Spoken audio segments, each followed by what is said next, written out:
Assalamualaikum warahmatullahi wabarakatuh. Jumpa lagi dengan saya dan bintang tamu kita ada Bang Om ya, lebih enaknya dipanggil Om ya. Om Petualang. Tua banget gue. dan di sebelahnya lagi ada Kak Furki. Halo. Oke, kita kali ini akan gibah-gibah soal dunia petualangan. Jadi di dalam gibah kita kali ini kita mau tanya-tanya nih, penasaran dengan pengalaman-pengalaman dari Om Petualang dan Kak Furki ini. Jadi sedikit informasi buat teman-teman di rumah. Om Petualang ini dan Kak Furki, mereka ini adalah petualang lah, boleh dibilang petualang yang sudah banyak menjelajah ke gunung-gunung di Indonesia maupun di luar. Oke, kita langsung aja ke narasumber kita, Kak Furki. Oke, Kak Furki, ini kan kemarin Kak Furki baru nyampe. Ini udah berapa hari di Indonesia? Sekitar 3 minggu lah. Udah 3 minggu ya. Kemarin ke Gunung Ararat Ya, di Turki. di Turki. Jadi kemarin itu Kak Furki ini mengalami yang saya tahu nih, saya lihat di kanal YouTube-nya Kak Furki ini waktu mau boker ya. Oh iya. Mau Langsung boker, terus dia kejebak sama apa sih, batu? Jadi Batu. dia di tebing gitu kan. Oke. Terus katanya di situ ada posisi untuk buang air yang agak enak, nggak kelihatan orang. Pokoknya kalau udah ke ujung, ke bawah lagi aja Fur, kata gitu kan. Terus akhirnya itu udah ke ujung, terus ke bawah lagi. Ternyata jadi ada batu besar yang saya kira tumpuannya itu padat, ternyata kegelincir. Oh, labil. Jadi karena batu itu besar, nampahin batu-batu yang atasnya, jadi satu kegelincir semua. Jadi waktu itu saya lepasin kantong air saya, kan water bladder saya lepas karena kan mau pegangan. Tapi keburu ke bawah, untung berhenti.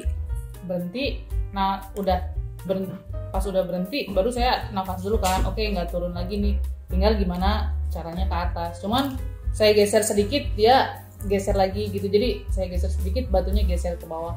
Jadinya ya minta tolong gitu. Terus ditolongin, kan waktu di videonya nggak ada tuh yang nolongin ya, udah karena otomatis. saya nggak ngerekam kan, karena udah takut banget. Jadi pas ngerekam tuh udah pasti oke, batu nggak akan turun, rekam dulu gitu kan, biar agak santai hati juga. Terus udah beres ngerekam, kantongin, ternyata masih kerekam ya. Terus minta tolong. Sebenarnya ada yang nyaut tapi dia nggak mau turun, mungkin dikiranya sayanya mau boker gitu, lagi boker. Jadi dia cuman kenapa gitu, tapi pakai bahasa Inggris. Tolong ambilin tongkat atau panggilin siapapun gitu. Akhirnya dia manggilin temen saya tuh 2 orang, tapi yang nyaut 1. Akhirnya si guide-nya kan itu yang denger, si guide-nya sama teman saya datang, terus nolongin bawa kayak tongkat kayu panjang gitu. Terus pas nyampe, ngapain sih lu kayak gini aja nggak bisa gitu kan. Terus ternyata pas mereka turun, kan cowok-cowok tuh, mereka bisa, karena memang mereka lebih seimbang gitu. Oh, badannya. Cuman karena mungkin kayaknya nggak seimbang, jadi kegelincir gitu sih. Itu 11-12 sama gue yang kena duri, yang sampai nangis kemarin tuh. Oh ya, yang boker itu juga ya. Iya, gara-gara di Tambora. Nggak keluar dari boker ya, masalah itu nggak keluar dari boker.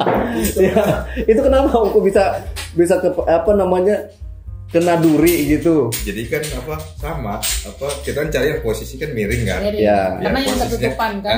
Ketutupan. Kan di Tambora tuh banyak pohon-pohon yang berduri tuh. Itu kepleset, refleks dong. Refleks nyaut begini cepret, sama aja pohon duri kita genggam. Astaga. Itu. Dan begitu kita tarik lagi mungkin ada yang nyangkut. Durinya. Dan itu dikorek-korek nggak bisa. Jadi setiap kesenggol gini, perihnya.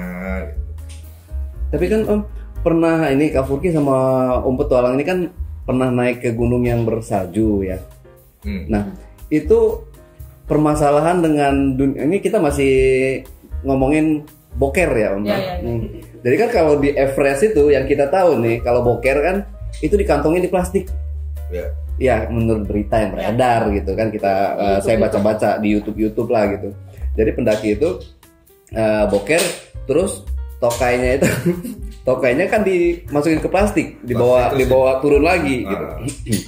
Nah, itu pernah nggak sih Om ngalamin di gunung bersalju tiba-tiba kebelet berak gitu kan? Kalau kebetulan sih waktu kemarin dua kali ke Nepal gitu ya, beberapa ke sana tuh, kayaknya perutnya tahu diri deh. Oh, tahu diri, jadi nggak ngerasain boker. Sugestinya. Iya, sugestinya. Jadi nggak berasa mulus juga, enggak ya kan? Ya jadi nggak pengen aja. Oh, jadi belum pernah mengalami boker di salju ya? Belum, sebetulnya kayaknya seru juga kali ya. Iya. Spektakuler ya. Cuma kan yang ditakutkan nih. Hai guys. Oke. Cuma yang ditakutkan ya kenapa Om? Yang ditakutkan kita biasa di udara panas nih.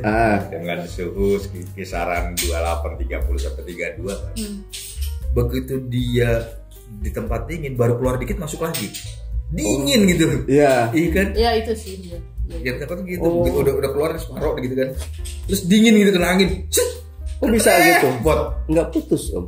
Ya nggak tahu. Ya, itu kan yang ditakutkan. Oh gitu. Perkiraan. Oh perkiraan. Karena kita belum punya jaket untuk tokai gitu kan. Iya. Iya mungkin kalau dia dijaketin dulu mungkin dia mau dia turun gitu kan. Tapi nggak pernah ngelihat gitu tokai-tokai beku di sana gitu. Enggak sih. Nggak pernah ya. Next. Oke. Kenapa jadi ngebahas? Iya. Jadi itu konsepnya itu sih emang penasaran. Iya, kan? penasaran ya. Soalnya kan kita selama ini kan mendengar cerita-cerita dari YouTube aja, televisi gitu loh. Bener nggak sih boker di, apalagi kalau saya kan belum pernah ke gunung yang bersalju gitu. Jadi gimana sih mereka boker di salju itu? Iya, Seperti kita banyak juga kan di Indonesia ini kan mereka sering nanya yang orang-orang belum pernah naik gunung. Boker di gunung gimana? Lu boker di gunung gimana? Jongkok. Ceboknya pakai apa gitu? Nah kalau di salju kan kita kalau nggak ada air kan berarti pakai salju dong, dikrok-krok pakai. Enggak kan dia kan apa kayak serut lah. Iya pakai itu enggak lah, tapi kita pakai air lah tetap lah. Masa kayak serut? Kalau di gunung yang Kilimanjaro sama Ararat itu tuh mereka udah punya apa namanya kamar mandi. Jadi at least sudah dibikin kayak di Semeru, di Lampung gitu. Oh, Jadi udah enak ya. Itu untuk gunung yang mainstream ya. Jadi kan Kilimanjaro itu sering diituin orang. Jadi mereka udah bikin saluran pembuangan juga udah bagus. Terus kalau yang di apa namanya Ararat juga udah ada. Cuman memang dari kamar mandi terakhir sampai summit itu memang nggak ada kamar mandi dan jarang sih ada yang mau boker di situ gitu. Jadi kamar mandi terakhir tuh istilahnya udah masih dalam durasi yang memungkinkan kalau cuma buat makan sebentar gitu. Itu kalau di Gunung Ararat sama Kilimanjaro.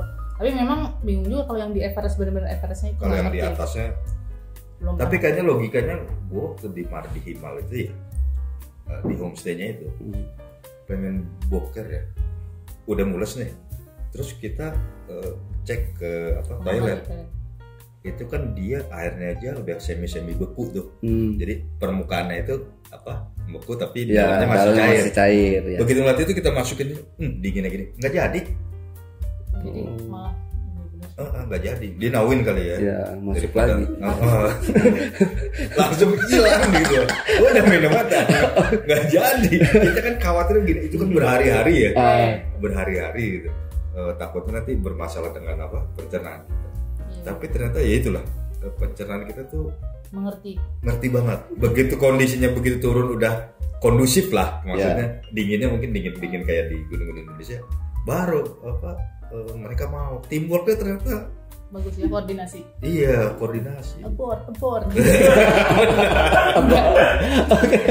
Karena memang sebelum kita ini kan kita suka cari info segala macam. Ya.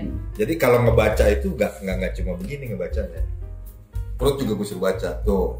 Lo jangan macem-macem di jalan deh. Kondisinya ini nggak seperti gunung di Indonesia. Mungkin dia paham gitu kan. Tapi emang kalau kita tahu udah nggak ada kamar mandi lagi nih. Kayak misalnya kita di Gunung Slamet. Misalnya dari Pelawangan mau ke puncak balik lagi, bingung banget kan kita nggak mungkin boker di situ gitu. Jadi biasanya nahan tuh bisa gitu. Paling ya barang tergantung 10 jam. Waktu gue di Kerinci karena ya itulah harusnya kita bisa 2 hari 1 malam. Jadi 4 hari 3 malam. Karena begitu hari pertama dari gerbang pintu gerbang itu, pintu rimba langsung aja ke shelter 3 kan, kebut sampai sana malam. Begitu pagi di Summit dibangunin tuh sama si Ida. Oh bangun, gomelin dia. Lu nggak tahu diri lu, gua lagi capek begini disuruh Summit, besok tidur lagi gua. Pokoknya setiap makan itu entah memang menunya seperti itu atau dia iseng mau ngerjain gua gitu ya, dikasih makanan pedes-pedes.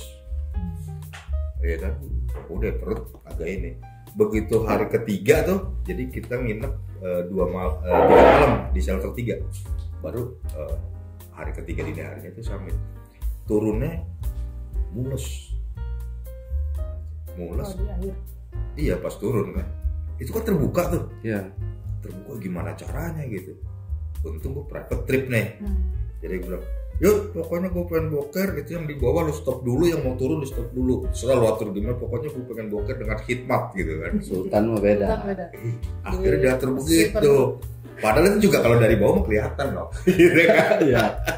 Makanya agak jauh di stop dulu. Jadi kan ngeliat, iya bener di stop, lu diajak ngobrol. Yang di atas sih kayak mau turun di stop dulu. Gue nggak bisa, resah rasanya kalau ada orang ngantri. Ya gimana daripada tapi kan kalau kita jalan juga dengan perut yang ini kan nggak nyaman gitu. Oh udah cek aja lah, kita melipir dulu sedikit gitu kan. Tolong di stop biar nggak lewat karena ganggu konsentrasi. Oke.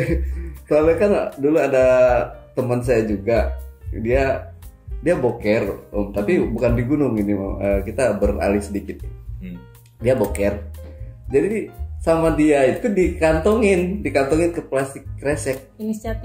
Inisiatif lah gitu ya, dikantongin. Jadi dia temennya itu kebetulan dia bareng sama temennya, dan temennya ini nggak tahu nih kalau di kantong kresek itu tuh tokainya dia. Jadi dia ada bilang tolong pegangin katanya gitu. Karena dia agak sedikit penakut lah waktu itu. Jadi dia nggak berani nih berak di sembarangan di luar. Jadi beol. Jadi ya udah di dalam kamar. Di dalam kamar jadi pokoknya dikantongin gitu. Kalau itu, di situ juga. Jadi Gue penasaran apa yang terjadi berikutnya. Jadi dia gini. Pegangin katanya pas pulang gitu kan sama teman-temannya, dipegangin itu, jadi temennya itu megangin, tapi dia nggak tahu tuh temennya itu bawa tokai gitu. Pas udah jauh di tempat sampah itu baru dia bilang udah dibuang katanya. Memang itu kan punya lu Andre. Gue kata puasa. Iya.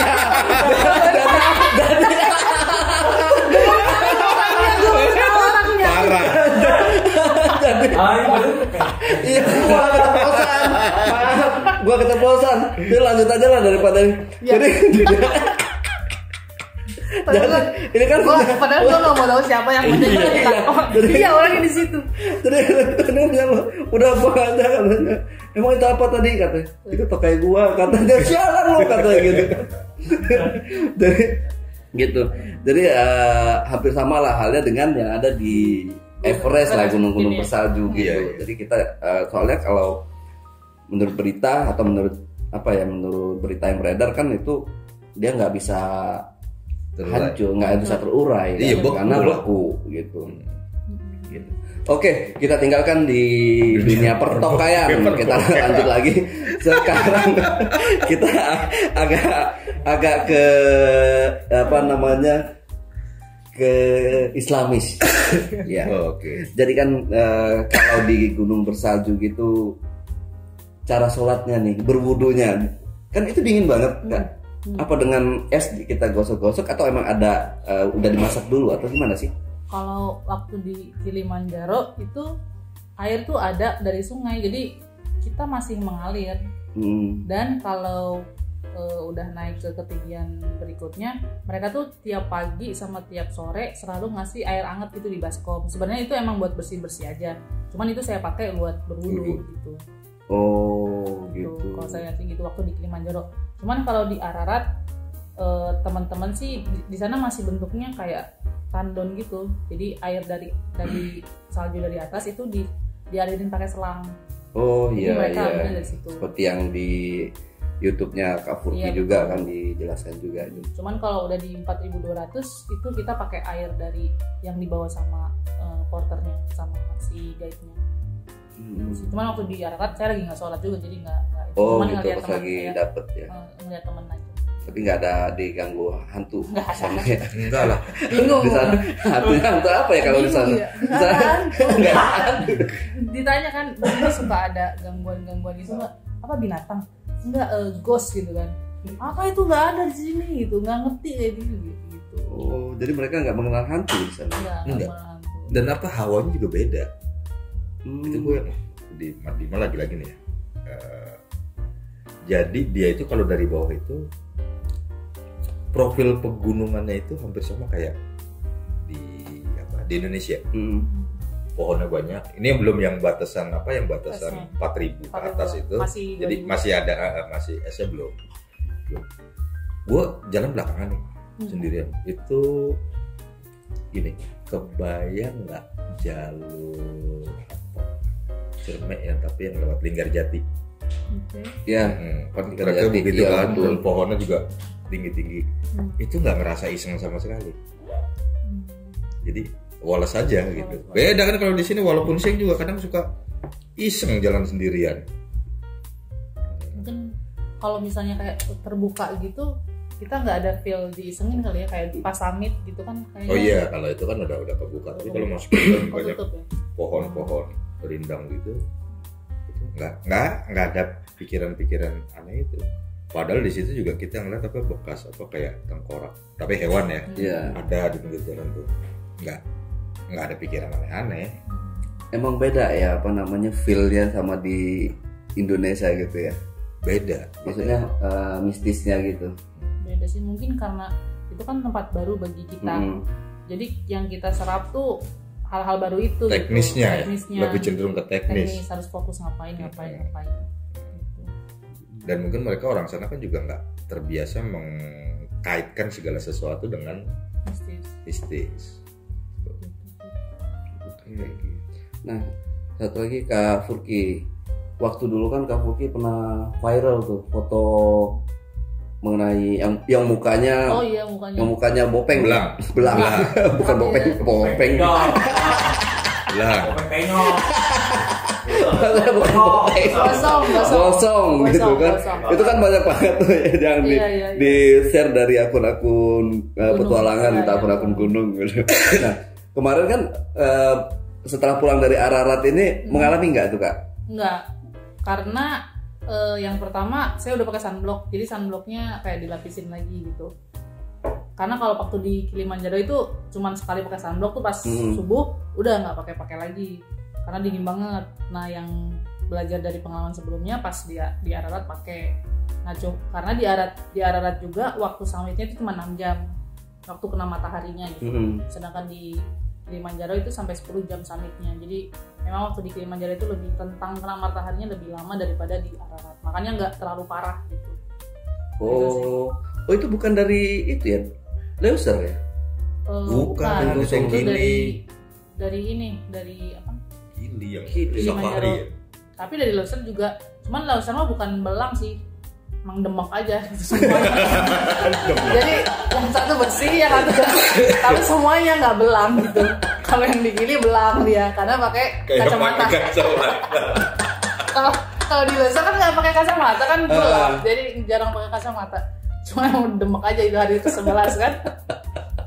Hari ke-11 udah muka demek, Iya, udah muka kaki demek, hancur. Kaki hancur udah. Oke, kalau Om Petualang sendiri pernah nggak ngalamin yang muka-muka demek kayak gitu? Dulu Emang udah demek ya? Pas dulu. Nggak naik gunung juga? Nggak ya? Beneran. Body shaming Oh, gitu iya, nggak iya, boleh, iya, nggak boleh, boleh. boleh. Maaf. Iya. Itu Nah, gimana Om? dulu emang gua tuh paling nggak suka ya pakai Sunscreen atau sunblock kayak gitu ya? sunblock. Karena ngerasa sugesti itu lengket gitu. Ini emang lengket. Iya kan? Lengket terus gue pikir kalau lengket berarti debu malah nempel. Iya. Jadi udah biarin aja. Nah, satu memang nggak suka, jadi gue terima lah efeknya. Yang kedua itu buat bukti gitu. gue tuh naik gunung beneran. Iya sih benar gitu benar. Iya bener dong. Enggak, kadang-kadang begitu kita posting di grup sekolah ya, terutama grup SMP SMA, komennya tuh gila, studio sekarang tuh realistis banget ya, backgroundnya bagus. Keren banget ya, itu bisa milih gunung. Kadang-kadang gue tanya, itu studio mana, belakang sampai apa depan seberang komplek gitu, terus bisa milih gunungnya, bisa gitu aja. Lu datang aja ke studio foto. Pada nggak percaya gitu kan? Iya, pada nggak percaya. Jadi begitu nih, ini lo buktinya apa? Nih muka gue gosong apa kulit pada lepas. Cuma biasanya tuh dulu begitu turun, ini langsung nih pada lepas. Mulai dari pertama ujung kuping ya kan, terus di sini bahkan sampai kulit kepala. Belakang, makanya waktu itu sering gimana, terus nyonya akhirnya ngasih apa sih yang suka gue minum itu ya kalau pagi sama malam dibuatnya perawatan kulit dari dalam lah, jadi efeknya itu dia melepas tapi nggak terlalu parah. Iya, pernah juga kan kalau biasanya kan kalau kayak saya pekerja ya gitu kan, sulit kan kalau buat naik gunung yang jauh-jauh seperti itu, waktu kita izin juga, jadi bisa mencuri-curi waktu nih kita. Saya pernah ketahuan sekali. Jadi waktu itu saya naik ke mana ya, ke Rinjani apa ke Semeru dulu. Jadi alasan sama atasan itu ini sakit, padahal saya naik gunung gitu. Nah pulang dari sana kita nggak bisa ngapa-ngapain dong, karena ini bukti ya. Belang semua, total nggak mungkin.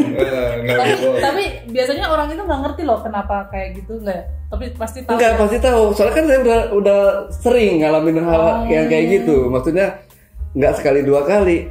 Sampai belangnya bener-bener ya belang total gitu loh. Apa namanya, mengelupas semua gitu. Belangnya terapi, ini ada terapi penyakit. Apa terapi kulit? Akhirnya alasan iya kemarin habis sakit langsung naik gunung. Nggak mau kan gitu bilangnya.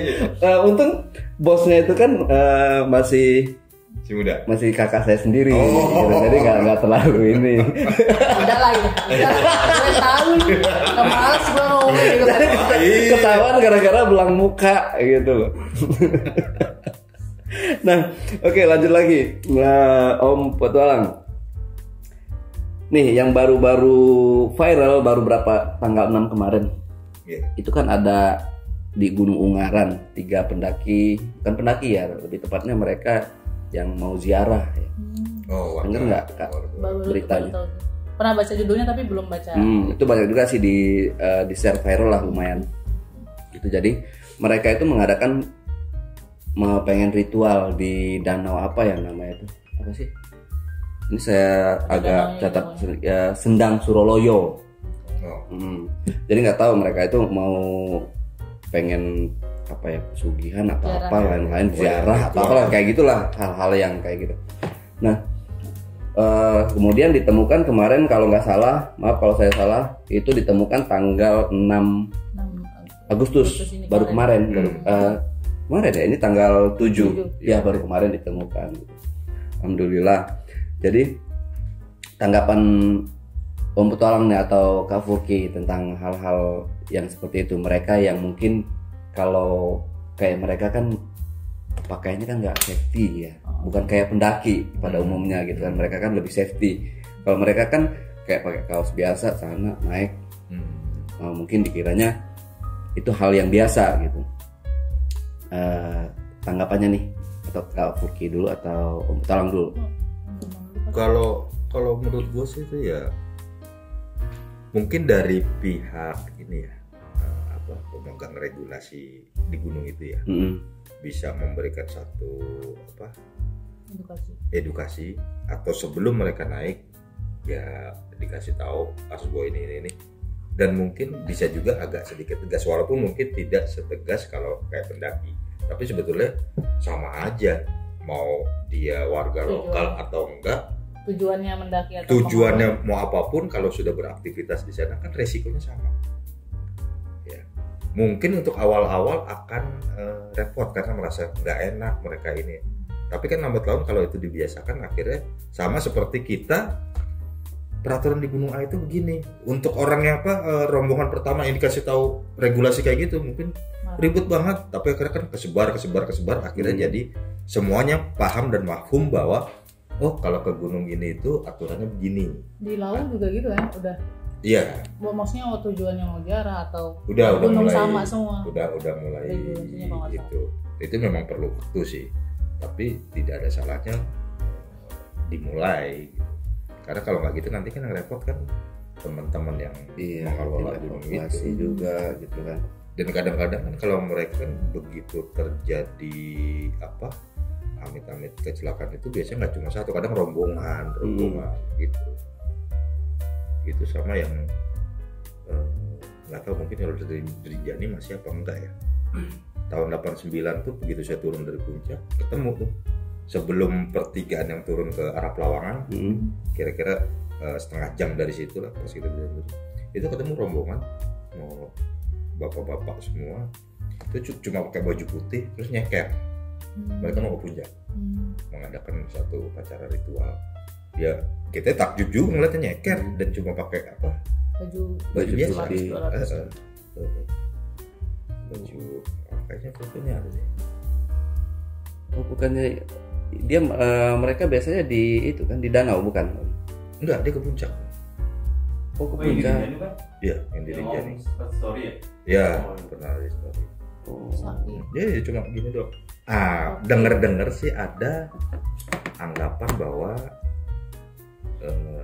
kalau udah saya nggak tahu ininya apa, ada yang kepercayaan seperti apa, tapi kalau sudah ke puncak itu equal dengan kalau kita tuh udah naik haji. Nggak tahu bener atau enggak. Dulu saya dengar begitu. Iya.